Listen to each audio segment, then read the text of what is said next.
If you want to make cold brew coffee, it is super simple with this set. So basically, you're just going to put the coffee in here, and then it sits down in there. You fill this with water, and then I let it sit overnight, and that is going to make your cold brew. So if you are going to get a cold brew addiction, I would highly recommend that you start buying coffee in bulk. That's what I usually do, but let's go ahead and get a few scoops of that. It's totally going to depend on what you like as far as how much you use, but that should be good for me. And then I'll go ahead and fill this up with water. I'm just using water from the sink. You can use filtered water if you like. So you can see here the water is going to turn sort of a brown color, but just know that it does need to sit overnight.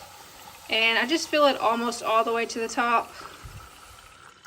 And you can see now that coffee is like fully saturated. So that's about the level that I would want to fill it. And then you're just going to put this lid on, pop it in the fridge, and we'll come back in the morning and see what this cold brew tastes like. So this is overnight.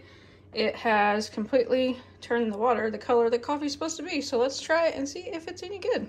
Okay, so take the lid off, and then inside you have this piece.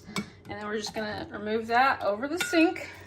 And you see you got to dump the coffee out in the garbage. And then let's see how much we're left with. So you're left with a pretty, actually that's more than I thought that we would have. That's almost a full jar. Give her a little pour. Ooh, it's a nice pour spout. It smells good. I do kind of like the pour spout. Yeah, I was expecting it to drip out. It did not drip out at all. Like, it came out nice and clean. Nice cup of coffee. I wonder if it's going to be smooth.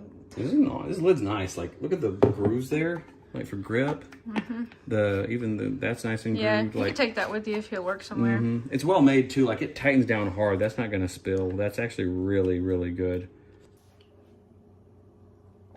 That's really smooth. That is tasty. What'd you think? It's very nice. It's still rich, but you know it's got that benefit of having that extra flavor. Bitter. Yeah, and you don't burn any of that flavor out. I mean, it's a good cold brew.